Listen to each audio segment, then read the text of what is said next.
From WBGO, this is Newark Today, your monthly look at what's happening in and around New Jersey's largest city. And now, here's your host, Michael Hill. Welcome to another edition of WBGO's Newark Today. I'm your host, Michael Hill. We are broadcasting from the New Jersey Historical Society this evening, and we certainly want to thank the Society off the top here. This is a special edition of Newark Today in collaboration with the New Jersey Society of Professional Journalists, or NJSPJ as we call it, for their special series titled The Press, the Police, and the Public. This is the second such event. The first was held by NJSPJ last month at Rowan College at Burlington County. Now we have the honor of partnering with the organization on tonight's broadcast as we explore the intersection of some of these important policing issues with a special focus on the push to change the state law in New Jersey to allow for the creation of CCRBs in communities across the Garden State, as well as calls to defund the police, hashtag defund the police. We'll hear from the mayor about that. Continue across the USA, and as Newark remains under federal consent decree, we'll also be exploring the role of journalists in reporting as it relates to all of this in New Jersey, as we like to say, New Jersey's largest city. We are joined this evening by the Honorable Mayor of Newark, Ras Baraka, NJ Advanced Media reporter Rebecca Panico, Public Safety Director Brian O'Hara, and Chairman of the People's Organization for Progress, who just held a 9-day, 67-mile march from Montclair to Trenton to raise awareness on these very issues. We also have a very special guest in the audience, Mr. Larry Hamm, and we have in the audience with us the editor of TAPinto Newark. The editor there is Mark Bonamo, and also the president of the New Jersey chapter of the Society of Professional Journalists, Bob Shapiro, and the editor, as we said, of TAPinto Newark, Mark Bonamo. We want to welcome you to the broadcast this evening as we tackle some of these thorny issues, you might call them. These are some of the issues that have been widely discussed and protested about in New Jersey, in America, across the globe, as a matter of fact, in the post-George Floyd murder world. So let's get to some of these issues right now. Let's tackle the first one, which should court-ordered federal oversight of the Newark Police Department be ended? The mayor of Newark, Ras Baraka, says he thinks so. Mr. Mayor, your explanation, please. Yeah, I think that at this point, in terms of the relationship between us and a monitor, obviously I think that we have spent an enormous amount of money, and I think all of the criteria that they asked us to meet, we basically have met it. Does it mean that reform stops? No. That doesn't mean that the police stops transforming itself and continuing to push towards better relationships, better opportunity in our police department. No, it doesn't mean that. It just means, obviously, that stops. And even if it does stop, the Department of Justice has a 2-year period after that where it monitors the police department to make sure that it is upholding what the monitor and us agreed to, what we laid out to, even 2 years after the official monitorship is over. So we're not out of the woods, if you will, if the monitor leaves. But we just don't have an additional $8, $9, $10 million to give to the monitor where we are in this junction of where I believe the reforms have gone in the city of Newark. So is cost the driving issue then for you? Yeah, I mean, fundamentally, the cost is the issue, but also I think that the Newark Police Department, have done a great job in terms of all of the things that they've outlined for us to do. All of the policies and practices that have been changed, the training of police officers, use of force, training with LGBTQ training. We have body cameras on everybody, even folks who are not uniformed police officers. We're the only city in the state of New Jersey that has body cameras on undercover, or I should say plainclothes police officers, right? So we only city to have a civilian complaint review board, right? So we have done everything that they outlined for us. There's a few things around use of force that we have to work on, and the technology that we have to get, in terms of early warning systems and all of those things that we absolutely necessarily need to put in place. I don't think we need a monitor to make us do those things. We're going to do them anyway. And the irony of it is the technology will cost the city money, and the money that we're spending on the monitor, we can use to buy the technology. Now, I'm going to tell you what Peter Harvey, who is the federal monitor, what he told NJ Spotlight News just last month. I'm reading from an article here, and he says the department is non-compliant in a wide range of critical areas and nowhere near the 95% compliance benchmark that must be achieved before his job is done. We don't agree. That's why we're in court. And I don't want to, speak soon or out of turn, but, I don't think everybody on that side agrees with that analysis as well. So it's convenient and I like Peter Harvey. We fought to get him here, as a matter of fact. There's probably no African-American monitor in the entire country. We fought to get him to be here. So I think that there's a conflict. This is why the Department of Justice needs to be involved. It becomes a conflict when it gets to be about business, right? When it gets to be about money versus other things. I've called the DOJ and asked them to intervene. Intervene. Tell us if you think that there's some things that we need to do, how long it's going to take us to get it done. Intercede in this now. Step in and let us know what we need to be doing and how long it's going to take. We don't believe it should take 2, 3, 4 more years. We don't believe that. Peter Harvey seems to believe that we should be in this for another 2 years. He thinks the COVID-19 pandemic slowed it down. Well, it slowed it down for him. He was still getting paid though. So the taxpayer was still paying him. It slowed it down in terms of their work, but it didn't slow the taxpayers' money down. And that's the problem. That's a problem, right? So it's a problem that I have, the problem the council has, and the problem that anybody that's concerned about where we are in the middle of COVID and all the things that are going on. There's a problem, and I think ultimately the DOJ can't have a laissez-faire relationship with this process. And I think it's changing. As you can see, the new orders and policy that came out of the Department of Justice lately in terms of what should happen around monitors, the capping of payment. They're pledging to get involved earlier and monitor the monitors and monitor the process, right? So all we want is the DOJ to come in, look at where we are, say, no, this is where you are, this is where you have to go, in an objective way. That's it. Because once it's about somebody who's getting paid versus somebody who's doing the work, then it gets to be about that as opposed to the actual stuff that we're talking about. Public Safety Director O'Hara, as I said, Peter Harvey, the federal monitor, says Newark is nowhere near the 95% compliance at this stage. And I know that before you became Public Safety Director, you were the one in the department implementing this consent decree. Your thoughts on this? Well, it's literally true that we have not been audited even once in the vast majority of the areas of the consent decree. That is literally true. But I think it's part of the reason, as the mayor just mentioned, that if you look through the Deputy Attorney General's memo to the Attorney General, it highlights these sorts of points, right? That we need to get sort of everyone on the same page in terms of what the goal is and holding everyone in the process accountable. Like, these consent decrees are different in different jurisdictions because you have a different monitor, you have a different, city leaders, different police chiefs involved, and then also different folks from the DOJ involved. And it can turn to be quite different depending on how those dynamics work and how people view their role in the process. If it's only the city that is concerned about getting things done urgently, like we can't just monitor ourselves, we can't just audit ourselves. And as the mayor mentioned, it is a very significant burden on the residents of the city financially. And I think there is almost a misconception when this process began. And don't forget, this process began 11 years ago in 2010. Right. This police department is absolutely nothing like what it was in 2010. It's dramatically different today in terms of how the police officers respect and police the city. And how it shows in terms of our outcomes and our results in the city. And I just think that I think that the issue is we need to be given a fair chance to demonstrate how far and how different the department has come. And look, if it's a process where almost like the goal line is always changing, we have to be held to what is the issue we're trying to address. Are we trying to get to constitutional policing, yes or no, in the areas that were outlined, and that's it?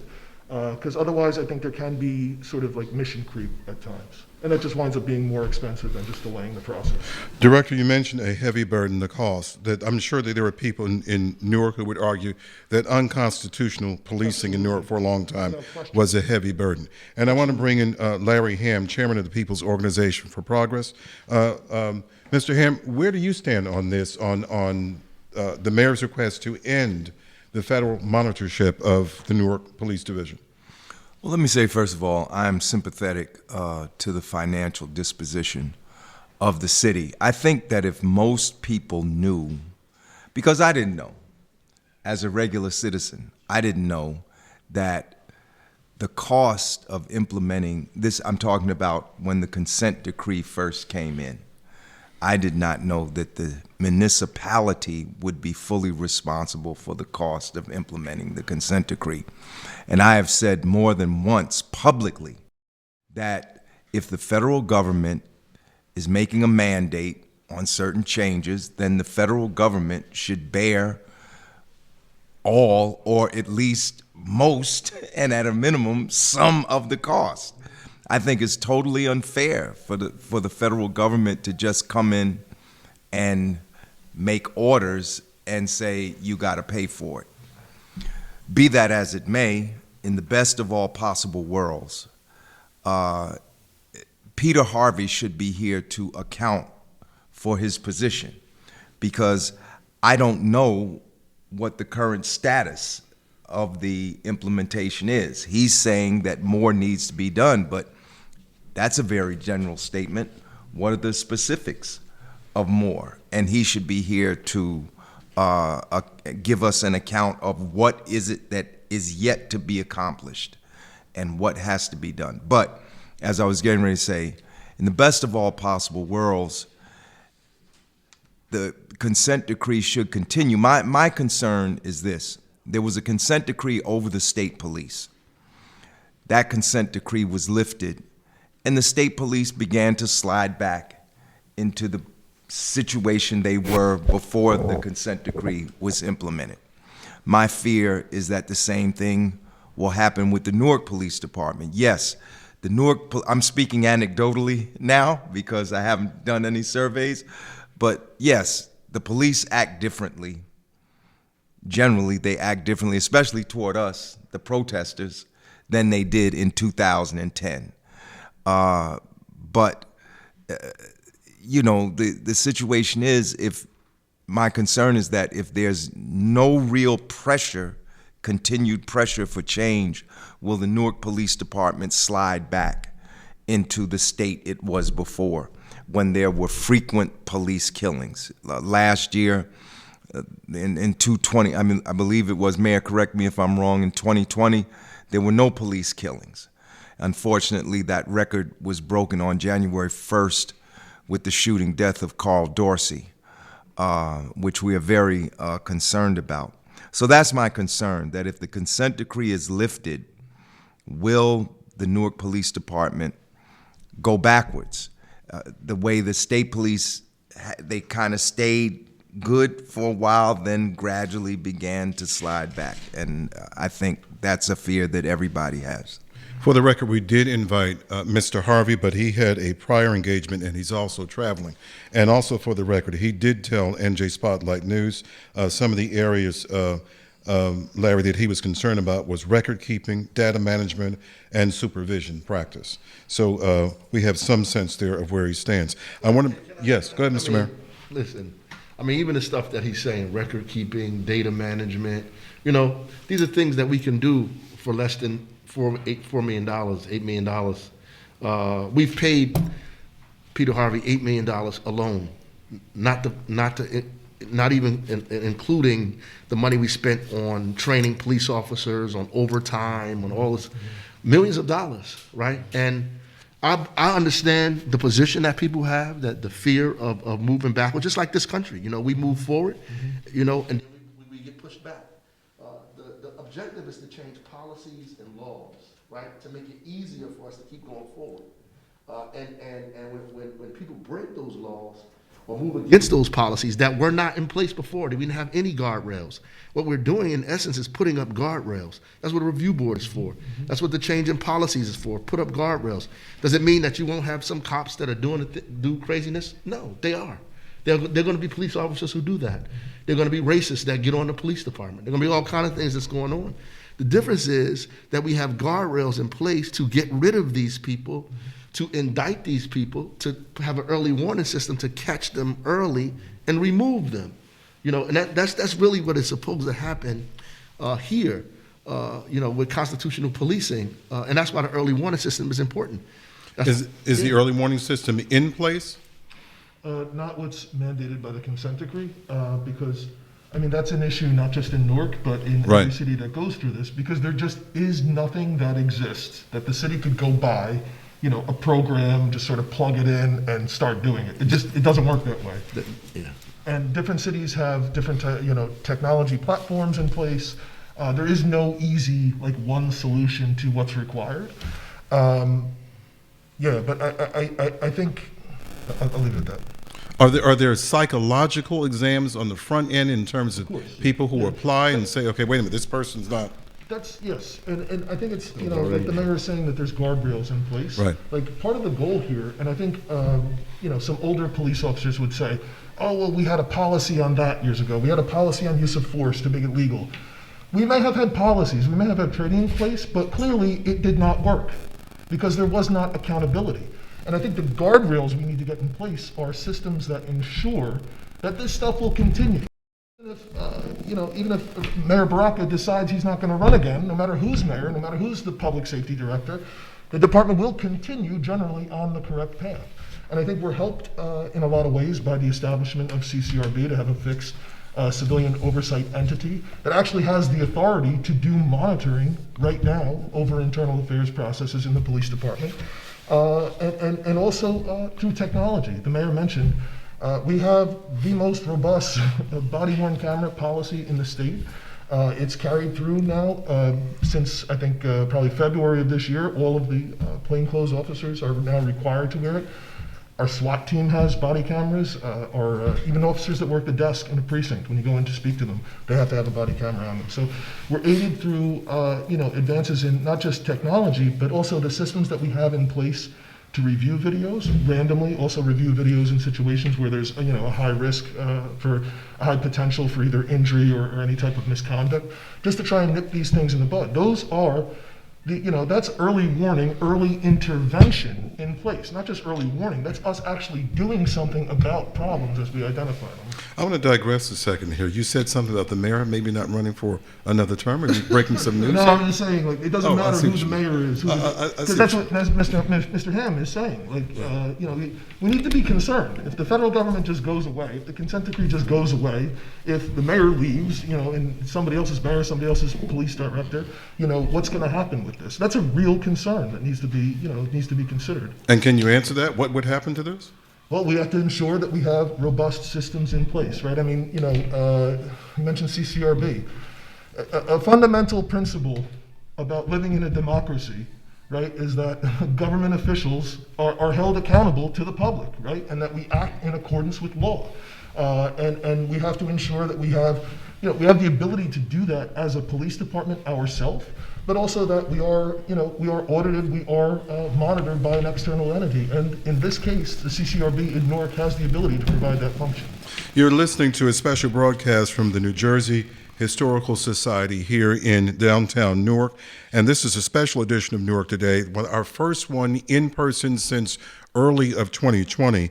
And we're doing it here because we're talking about policing issues and press issues and the public, thanks to our friends at the New Jersey Society of Professional Journalists, or NJSPJ. And speaking of journalists, I want to bring Rebecca in, Rebecca Panico from NJ Advanced Media. Rebecca, you're listening to all this, and we are too, and we're watching what's taking place in Newark from a journalist perspective, from a policing reporting perspective as well. Are you seeing the kinds of change in Newark in terms of the reporting that you're doing and the people you're encountering? I think in the last year or so, I think this issue of trust still comes up, that there are systemic issues that, all people are still wary of at this point. And I think, the consent decree, probably just having it in place probably adds a layer of trust.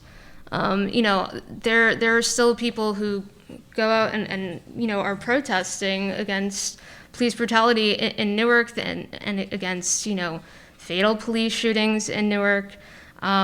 There's, just still issues that people are still concerned with.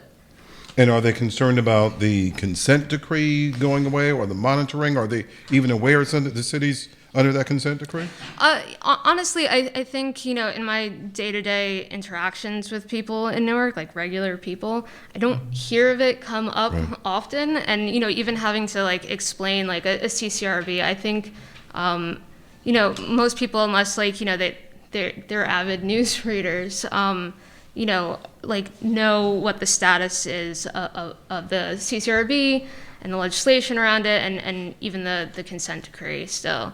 Yeah. Mr. Mayor? I would argue that many people in the city have no idea that we're even under the consent decree. Right. Or what the parameters of it. I think the problem with when you start talking to the press and journalists, they talk to the same people all the time. And that's generally what the issue is. We're in a vacuum of the people who are for and against. So we go to the people for it, and we go to the same people who are against.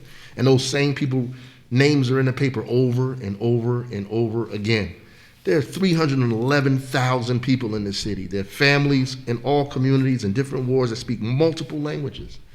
We should at least have, one, the kind of respect and outreach to get to those families, and two, get some diversity on some of these journalists, these institutions, to be able to reach into these communities and pull people and get, real solid information from these folks.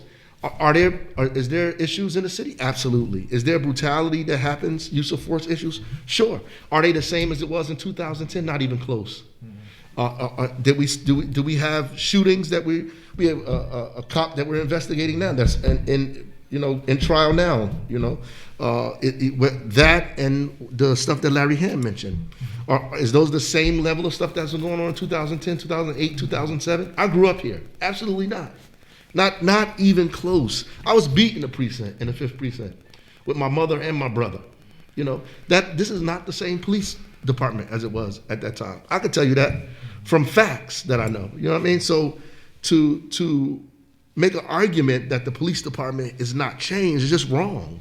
I mean, you could say that it's not where you want it to be and that we need to go further, but you can't have a monitor say they don't want to leave because of data management, right? That's to me, he's not saying that we can't leave because people are arbitrarily violating people's constitutional rights, because police are shooting people arbitrarily, because people are stealing from the personnel, what do you call it? The building where property room. People are stealing from the property room. All the things that were happening, right? He didn't say any of that, So the reality is we made tremendous progress, and I'm not arguing that the Newark Police Department is perfect, and I'm not arguing that we don't need any oversight. I think we do, and I think that oversight is the Civilian Complaint Review Board that we need. And we'll get to that.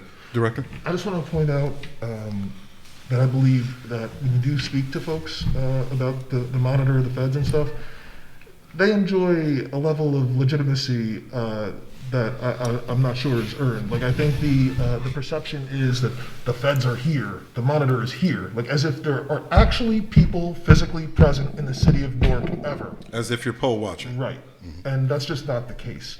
And so because of that, I feel like they enjoy, unlike the police, they enjoy a sense of legitimacy that is just not connected to reality, I just want to add and address something that the mayor said about, how you only see the same voices in most stories. That is something that, we're seeking to address. I used to sit on my newsroom's diversity, inclusion, and equity committee, and we are starting to reevaluate, specifically our public safety coverage, who we reach, which voices we have we set up a database now where we're seeking nominations for more diverse sources, which can include experts like professors or attorneys or even activists. I consider an activist to be an expert in their community. So we're constantly seeking that out. I think too, just going and developing a beat, like a public safety beat, and speaking to people when, on a range of issues, not just the bad stuff, but also too this policy and everything, that is something that, my newsroom has begun to focus on. And, one thing too that we are also beginning to reevaluate is, one source police stories too. So just, using an O'Hara's statement or something like that, shouldn't cut it anymore. We should be seeking out voices in the community to get a wide range of perspectives. I think there are a lot of newsrooms that are going through, in this post George Floyd murder world, going through these reevaluations of their sources and who they talk to and who they either broadcast or who they allowed access to their airwaves or to their publications. Larry, you want to say something?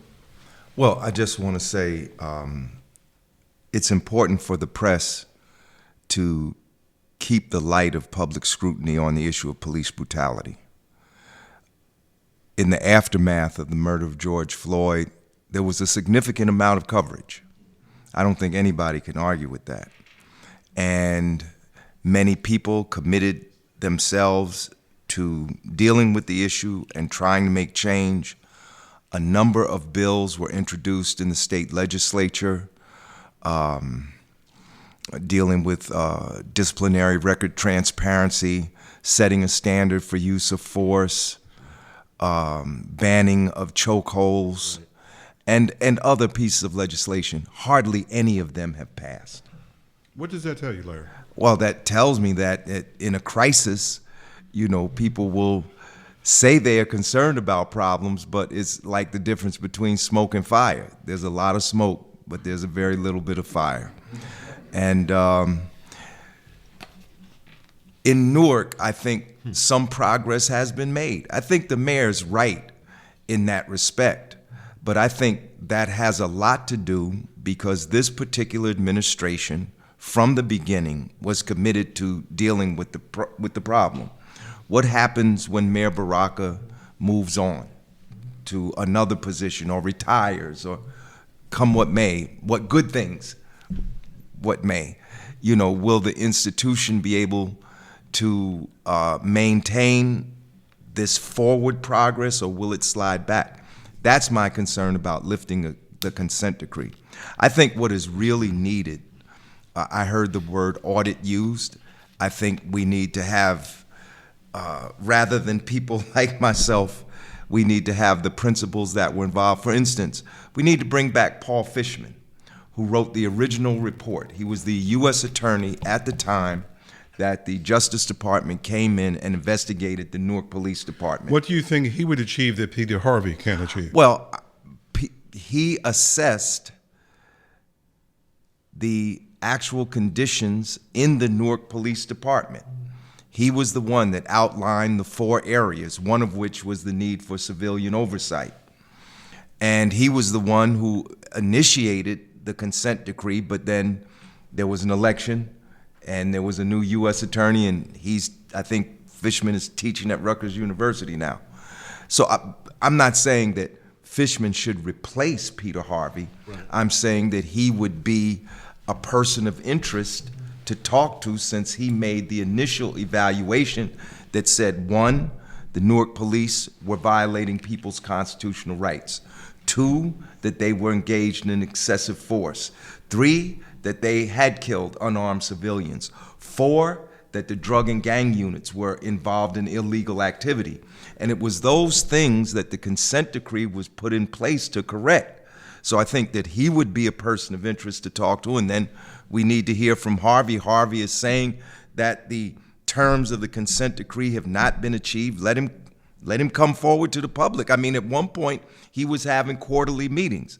I don't know if the quarterly meetings stopped or not. I think because of the pandemic, they stopped. Oh, okay, because, we could have had a quarterly Zoom meeting. I mean, a lot of things did. We had a pandemic, but a lot of things kept going because we had the technology, So I'm just saying that this is a serious problem. And because we have made some progress, we shouldn't think that the problem no longer exists. We could wake up tomorrow and there'll be an incident that needs to be dealt with. And I think that's what the mayor was talking about, the individual, the And conduct of I individual think I officers. want to speak to this question, and maybe I should shut up and let other people talk. But this question, I want to speak to this question of trust. I think that the city administration is making an earnest effort to deal with the issue of police brutality, but it's not it's not a problem that the city administration has totally controlled. Just because the mayor says and the city council says we don't want police brutality, that doesn't mean it's not going to exist. There are things that have to be done, and I think we made some progress here in Newark, but I still think we have a ways to go. We did invite Paul Fishman, and he's going to be here on a future broadcast. Right. And this is not a Newark problem.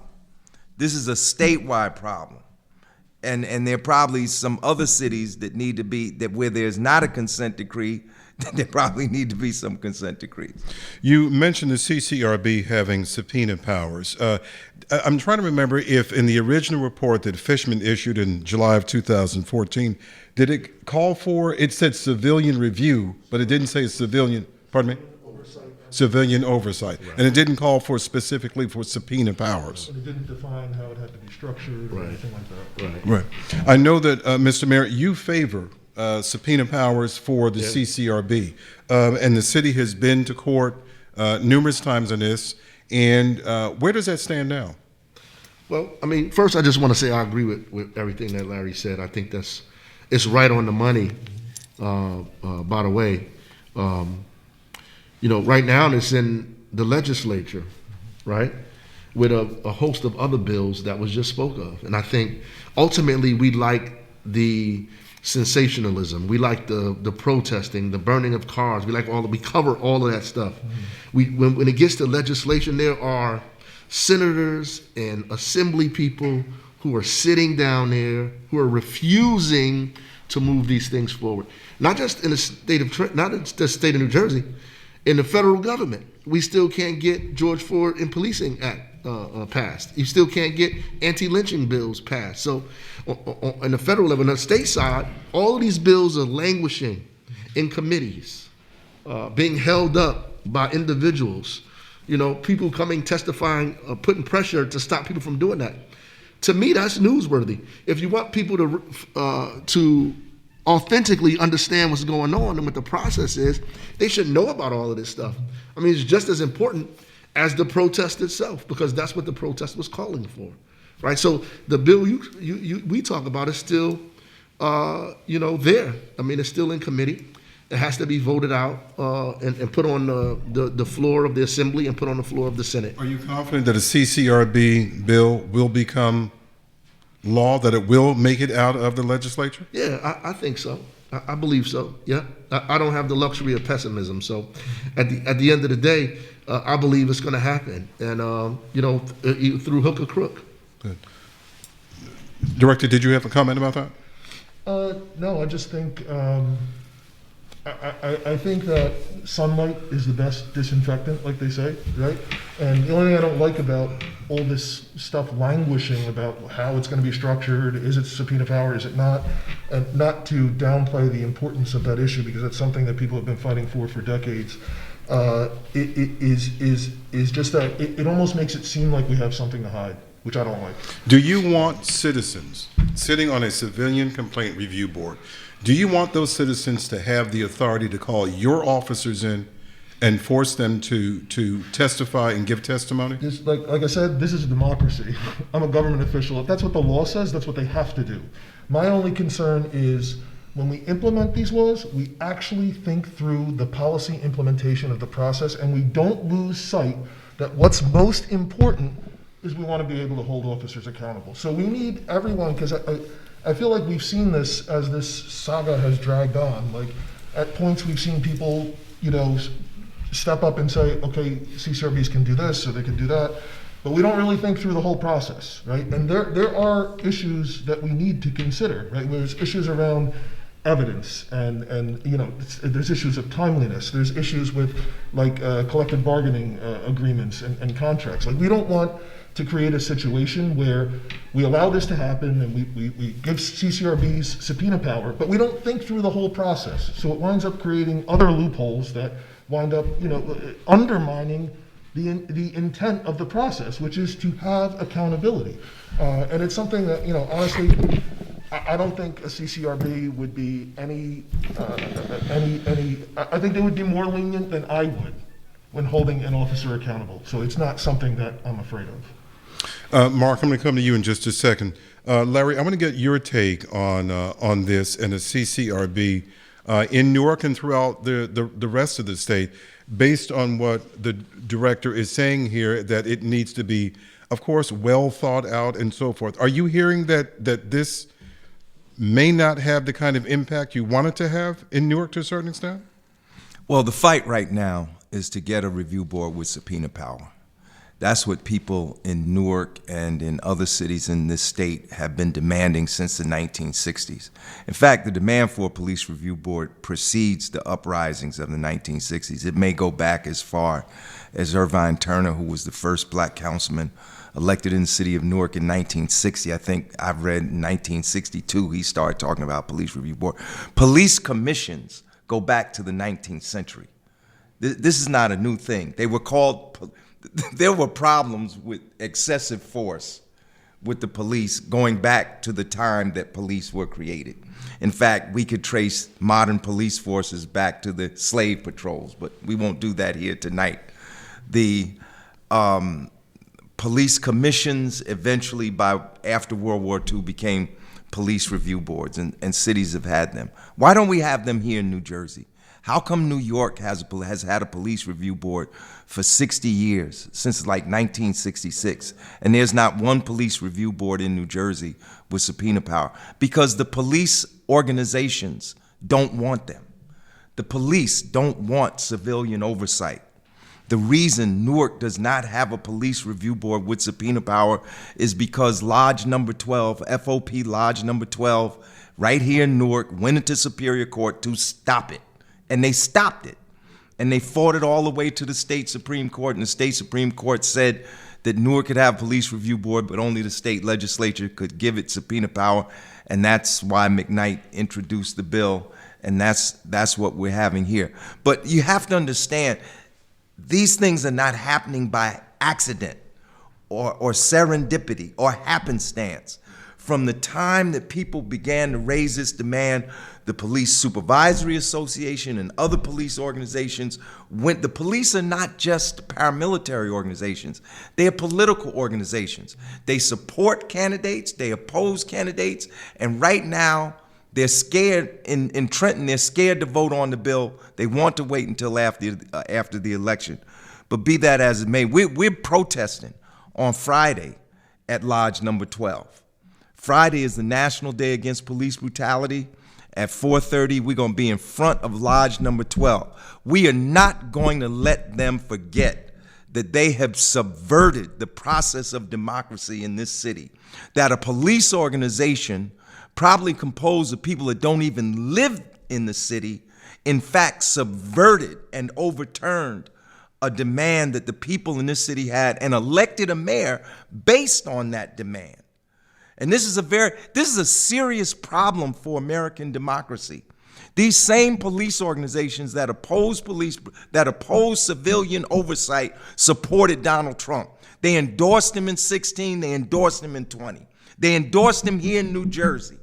These same organizations, these people that don't want to be vaccinated, they don't want civilian oversight. It's the same group of people, and it's a serious problem. We need civilian oversight of the police in the United States. Mark Bonamo is the editor of TAPinto Newark. Mark, you have a question? My question to the panel is this. The November 2nd gubernatorial election looms before us. Jack Chitterelli recently came here to Newark. He was campaigning at St. Lucy's Church at the St. Gerard's Feast. I interviewed him as part of coverage for TAPinto Newark, and I asked him specifically about CCRBs, and he said, listen, I don't want CCRBs for any of the smaller communities, and definitely not for any of the cities. I feel these CCRBs actually demoralize the police, handcuffs them, while Governor Murphy has said, well, I'd rather deal with this on a case-by-case basis going forward. Perhaps CCRBs don't need to meet in every municipality, but we'll do this case by case.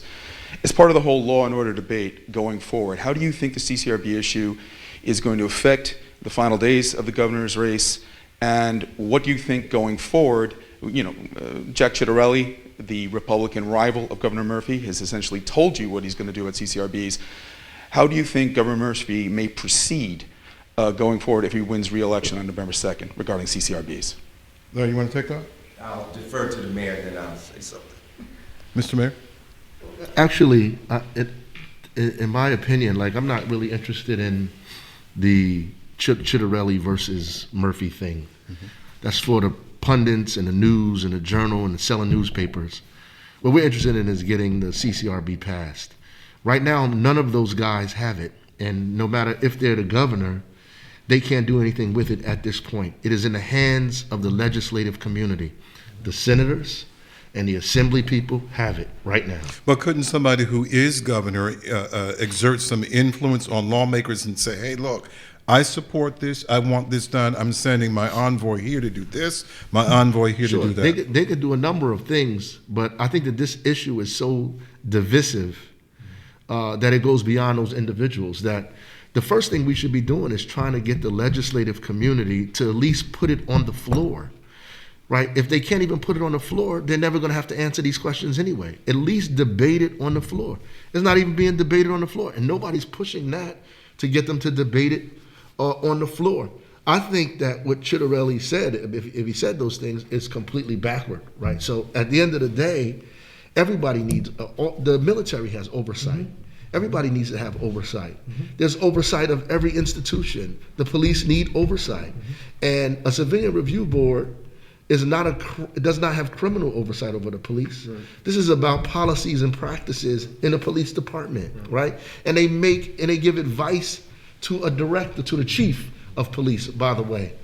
Mm-hmm. And the law already suggests that it is based on if the city wants it or not. So it is not mandatory for you to have it.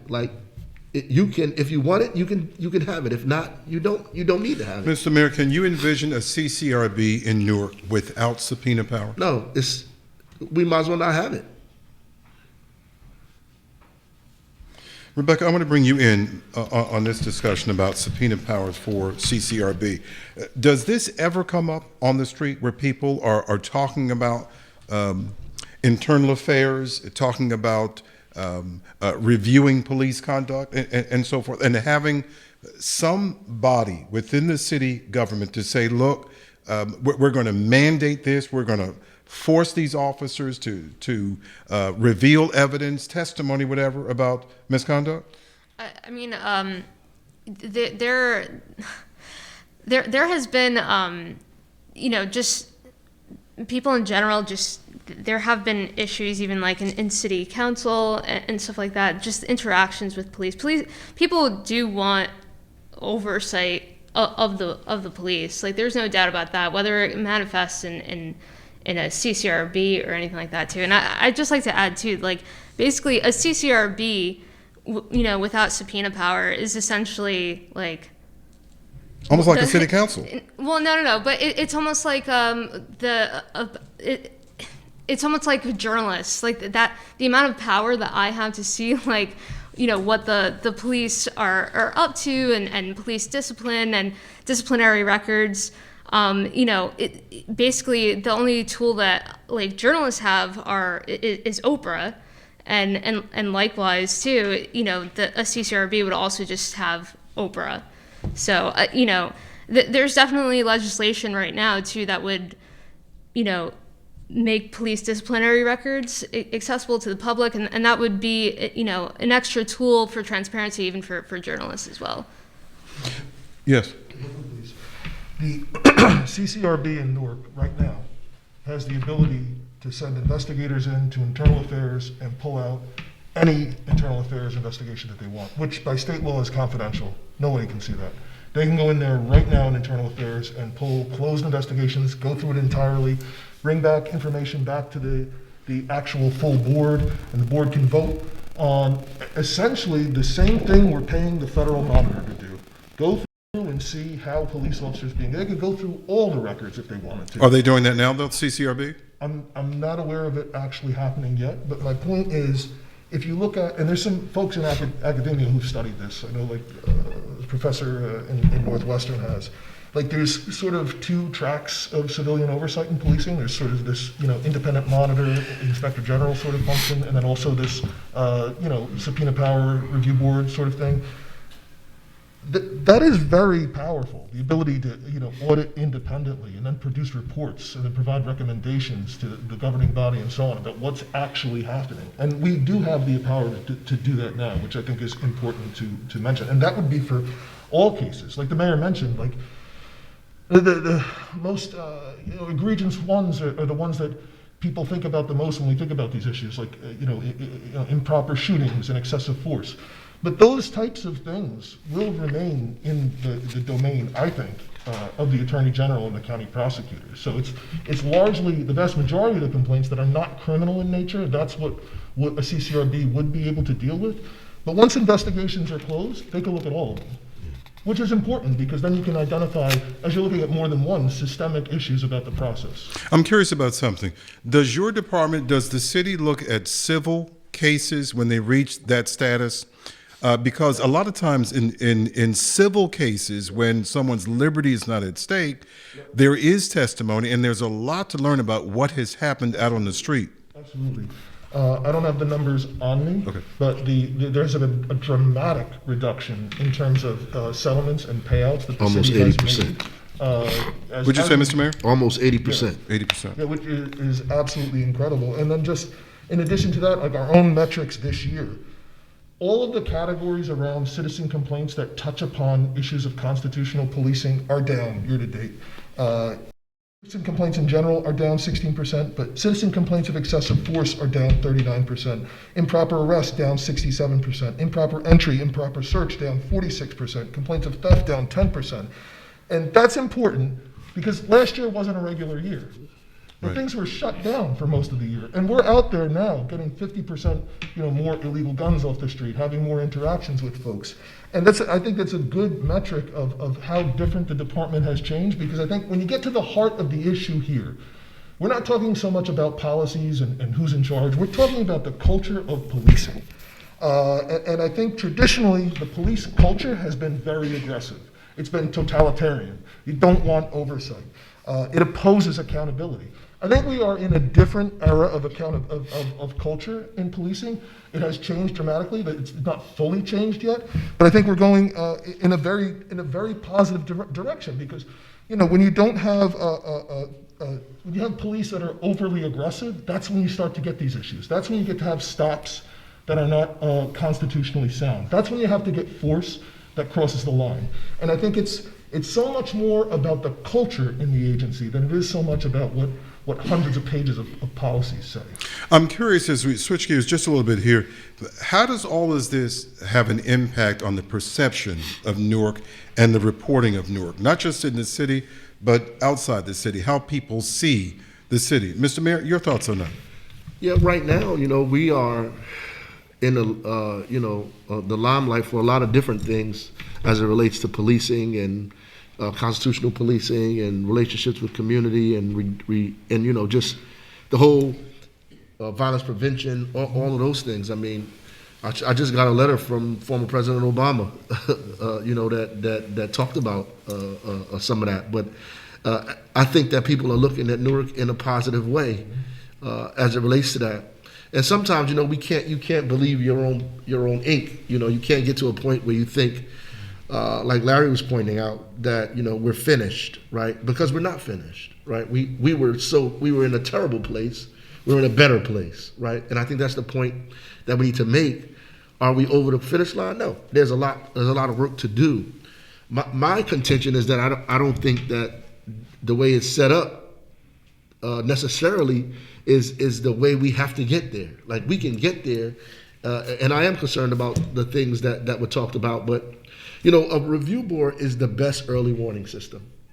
A functioning review board with subpoena power, because even if you look at the internal affairs report, you're still looking at reports that somebody else did, investigations that somebody else did, stuff that they should have done that they didn't do probably. That's why it's important to have your own investigation, your own independent inquiry, right? Because look, George Floyd was killed by a police officer that had previous incidents.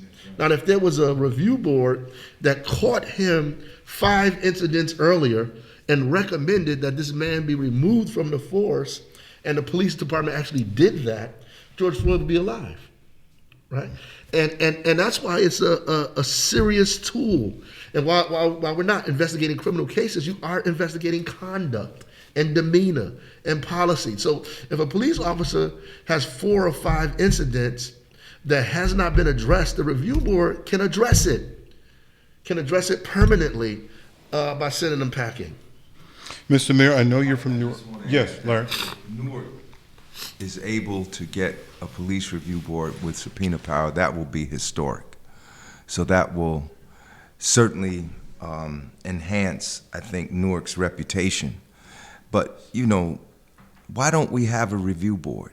New York City, with subpoena power. New York City has had a review board with subpoena power for 60 years. The sky didn't fall. The world didn't end. New York police have some of the best contracts of police in the entire country. And it's not going to cost anything. It's not going to cost anything for Newark to have a police review board with subpoena power. The reason we don't have it is because a political decision has been made for us not to have it. Rebecca, did you have a comment on this? I just wanted to add to it. I don't feel as though I adequately addressed your question initially too. I think the protests in 2020, even though people might not verbalize, a CCRB or like these words like consent decree and like all this policy, I think the sentiment behind that massive protest in May 2020, like it speaks to that, like people want reform. They want change. They want reform, absolutely. So I just wanted to better answer that question. I apologize. That's okay. As the mayor was talking about, of being a citizen of Newark and a native of Newark and growing up here and having a negative experience with the police, it certainly has over time had an impact on the perception of Newark for people who don't live in Newark. And I know that firsthand as a native of Newark and what people have said about my native city over the last 50 or 60 years, and most of it has not been kind. Let's just be honest about it. Bob Shapiro is the president of the New Jersey Society of Professional Journalists, and Bob and I talked last week about this, and Bob has a question or a concern. Hi, Bob. Hi, how you doing? Mr. Mayor, last spring I was very heartened to see your announcement of the new Kawaida Towers. I saw Rebecca's, Panico's article on it. Frankly, I didn't see many other articles in Caldwell, in Livingston, in Montclair. With the original Kawaida, your father would tell journalists, especially in the rest of Essex County, that they have to show people how the economic vitality of Newark is crucial to people in the rest of Essex County. So it's been 50 years. Have journalists dropped the ball? You have any advice? Wow. Ultimately, I think all of that rests in the editors at these institutions. But ultimately, I think, a lot of the things that need to be discussed or stories that need to be reached, or even people talking about Kawaida, there's some people that have experienced that understand what that is and where that came from, people that were around. And even if people who weren't around, they're sensitized to the issue. And those people need to have a voice in some of these institutions. They just don't exist. There was a point where, African Americans had a host of newspapers all over the country to deal with this void of stories being printed or talked about in major news media. Unfortunately, a lot of that stuff went by the wayside. And so a lot of the things that we hope are discussed, a lot of the issues that we think need to be brought up, that we think are important to us, are not talked about, or they're treated as minimally as possible. And so, fortunately, we did have a slight discussion about that, but that was a very, very tumultuous time in the city. A very tumultuous time. Even if you wanted to talk about the relationship between the folks, Steve Adubato and Anthony Imperiali and my father, and even the families had conversation even after that. Imperiali family, Baraka family, made amends in some instances, right? But those issues that were swirling of that day, those issues are still alive and present now. The need for affordable housing. Hell, the state is still fighting to get cities to develop affordable housing. All of that stuff is serious. Mark, I'm going to go to you since we're talking about the issue and news coverage and the city. Is there, as an editor, and Rebecca, you may be able to chime in on this as well, is there a conscious effort when stories are popping up about Newark to say, we're going to go and tell this story because of the light it may shed on this city? I think the conscious effort has to be to actually cover the city. A lot of larger corporate entities basically cover major cities like Newark like they're a foreign correspondent. They look at it, they see what the most potentially interesting or hit-worthy story is, and then they cover it. But the real thing you have to do is be on the ground. I think democracy in many ways is threatened because there isn't that type of hyper-local coverage in which you see on a granular level what's going on with the people every day, where you keep the leaders of the government accountable, and the best way to do that is to be among the people. You want to talk about sourcing and having more than one source? Well, it's really easy when you're riding the number 29 bus every day, like I do, to talk to people and see what's really going on the street. And at the same time, people from outside of Newark need to come into the city and actually see what's going on. We have won the census war, right, against Jersey City. In many ways, people think that's a miracle, but if you've been around Newark long enough, you know some really interesting things are going on. Thank you, Mark. Rebecca? I just want to respond that I think journalism on the whole needs to do better. Like, I will admit that. And part of the reason why we can't do better is because, we don't have the resources. Like, journalism as an industry has taken a huge hit, which I'm sure you're familiar with. And, we do need, more reporters just in general. And it's hard when, you work at the large corporation, to balance all of that. I truly do have a love for this city, and, the more reporters we could have, the merrier, I think. Mr. Mayor, take 30 seconds if you would, please. Yeah, I don't disagree. I just, we need more reporters. We need more diversity. We need more diversity, not just on the reporter side, but in the editorial side, and people in the editorial boards. We need diversity in ownership. We need diversity in just the stories that are being told and the attention that we pay to, because really it's perspective. It's perspective. The way you see it, where it's coming from, what you think about it in the beginning, who you give the benefit of the doubt to, who you don't, right? Who do you think is lying, who you think is telling the truth? All of that is subjective, right? And it's in the hands of journalists, and editors really direct that. And a lot of times the stories about Newark are not as, even as I think they should be, right? And they're always seen through the perspective of maybe 40, 50, 60 years ago, perhaps.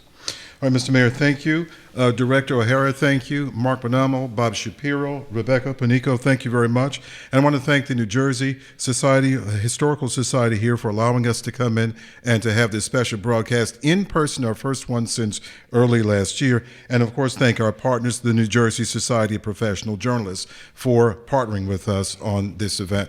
For all of us here, thank you for watching. I want to thank the team here as well. That's producer Alexandra Hill. That's Executive Director Doug Doyle. Steve Doman, our tech special engineer, and a special thank you to NJSBJ and to New Jersey Historical Society, and to David Antoine, our Chief of Operations here. For all of us here, thank you. And Gary Campbell as well over there with Channel 68 here in Newark. For all of us here at WBGO, thank you very much. This is WBGO Newark.